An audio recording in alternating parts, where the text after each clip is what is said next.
पौधों की अच्छी ग्रोथ के लिए ये टोटली डिपेंड होते हैं 17 न्यूट्रिएंट्स पे, यानी 17 तत्व पर। जो मिट्टी है उसके अंदर 70 न्यूट्रिएंट्स होते हैं। जब उसे कंप्लीट मिलता है तब पौधे की अच्छी सी ग्रोथ होती है।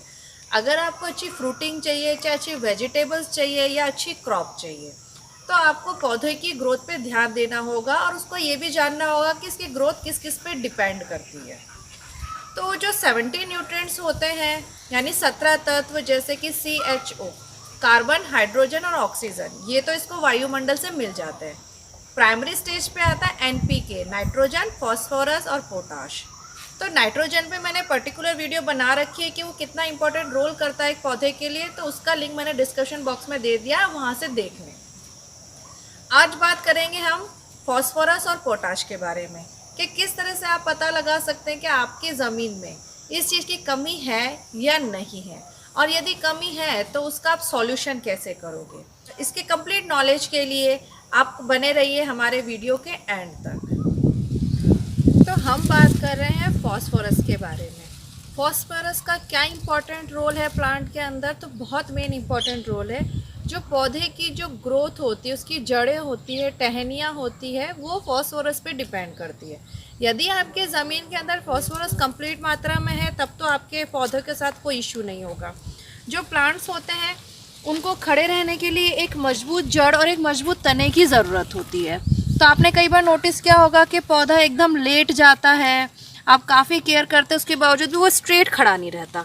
ये जो जितनी ज़्यादा टहनियाँ इसके आगे निकल रही हैं, ये सब डिपेंड करती है फॉस्फोरस पे। तो फॉस्फोरस से जड़ें अच्छी मजबूत होती है, टहनियाँ अच्छी मजबूत होती है, टहनियाँ काफ़ी अच्छी निकलती हैं। और इसके अलावा अगर दाल वाली फसलें हैं तो उनकी जड़ों में राइजोबियम बनता है। राइजोबियम पे मैं एक पर्टिकुलर अलग से वीडियो बनाऊंगी कि वो क्या होता है, मैं उसमें समझाऊंगी। तो जो दालें होती हैं उनकी जड़ों में राइजोबियम होता है, वो अच्छी मात्रा में नाइट्रोजन को छोड़ती है ज़मीन पे। इसी तरह से फॉस्फोरस का रोल होता है कि जैसे कि अनाज वाली फसलें हैं या जैसे हमने ये सब्जियां लगा रखी हैं, तो उनके अंदर फ्रूटिंग बहुत अच्छी होती है, एकदम अच्छी क्वालिटी की होती है। इनका जो कलर है वो बहुत फाइन आता है और बहुत ही जल्दी फ्रूटिंग हो जाती है। तो ये फॉस्फोरस का बहुत ज़्यादा रोल है आपके पौधे के डेवलपमेंट के लिए। और अगर इसकी कमी होगी तो क्या होगा, आपका जो पौधा होगा वो बिल्कुल नीचे लेट जाएगा, उसकी जड़ें मजबूत नहीं होगी, उसकी टहनियाँ नहीं निकलेगी, या तो वो स्ट्रेट थोड़ा बहुत खड़ा रह करके नीचे की तरफ गिर सकता है। और उसके अंदर जो फ्रूटिंग है वो भी काफ़ी लंबे टाइम तक फ्रूटिंग ना भी हो उसके अंदर। या फिर कई बार होता है कि जैसे कि अच्छे पौधों का रिज़ल्ट आ जाता है 1 महीने के बाद में, या 40 से 45 दिनों के अंदर अंदर अच्छे से जो भी हम पौधा, फ्रूट्स या वेजिटेबल्स लगाते हैं उसमें अच्छा रिज़ल्ट आना शुरू हो जाता है।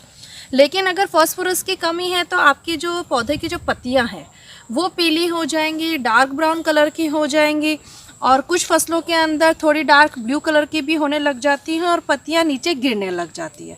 तो अच्छे से पौधे की ग्रोथ नहीं हो पाती है। तो उसके आप सॉल्यूशन के लिए क्या कर सकते हैं, अब मैं आपको बताती हूँ कि अगर आपको पौधों में ये प्रॉब्लम नज़र आ रही है तो फिर आपको इसका सॉल्यूशन करना पड़ेगा। तो जैसे कि आप देख सकते हो कि हमारे पौधों की हम काफ़ी केयर करते हैं तो हमारे साथ ये इशू नहीं होता है। हम भी ये चीज़ लर्निंग करके सीखे हैं, तो आपके साथ शेयर कर रहे हैं कि आपको ये कभी प्रॉब्लम ना हो, और यदि आपके पौधों में फॉस्फोरस की कोई कमी है तो उसको आप किस तरीके से पूरा कर सकते हैं। आपके ज़मीन में किसी भी न्यूट्रिएंट्स की कमी है तो उसको सबसे पहले जानने का सिंपल तरीका है कि आप अपने गार्डन की सॉइल टेस्टिंग करा लें। सॉइल टेस्टिंग के लिए हर एरिया में, चाहे हर डिस्ट्रिक्ट, स्टेट के अंदर कॉलेजेस होती हैं या सॉइल टेस्टिंग का लैब होता है, तो आप वहाँ जाइए। बहुत ही कम अमाउंट के अंदर या फिर निःशुल्क, जो भी हो, आप एक बार पता करिए और उसके बाद में आपको सॉइल टेस्ट करवा लेना चाहिए। सॉइल टेस्ट कैसे करवानी है इस पर भी पर्टिकुलर मैंने वीडियो बना रखी है, तो उसका लिंक मैंने डिस्क्रिप्शन बॉक्स में दे रखा है, आप बिल्कुल वहाँ से चेकआउट कर लीजिए। और पहले जब आपको एक बार सॉइल टेस्टिंग हो जाएगी तो उससे आपको ये पता चल जाएगा कि आपकी ज़मीन में फॉस्फोरस है या नहीं है। यदि नहीं है तो अब तो आपके जब पौधे ग्रोथ हो चुके हैं तब तो फॉस्फोरस की कमी को पूरा करना मुश्किल होगा।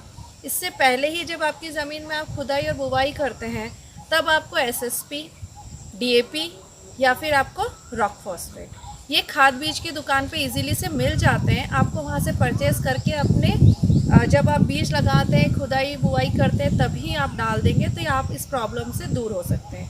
और बिल्कुल ही पर्टिकुलर ऑर्गेनिक पे आप जाना चाहते हैं तब आपको 1 साल की पुरानी सड़ी हुई खाद डालें, आप वर्मी कंपोस्ट यूज़ कीजिए, वर्मी वाश यूज़ कीजिए, नीम के पत्तों का खाद यूज़ कीजिए, या फिर आप नीम का छिड़काव कीजिए, ये तो आप बाद में कर सकते हैं। या नीम के पत्तों का खाद वगैरह आप अपनी ज़मीन में यूज़ कीजिए। तो जहाँ ये ज़मीन के जो न्यूट्रिएंट्स हैं उसकी कमी की बात कर रहे हैं, तो इसमें केमिकल और ऑर्गेनिक की बात नहीं है। जो न्यूट्रिएंट्स हैं वो आपको कंप्लीट करने पड़ेंगे।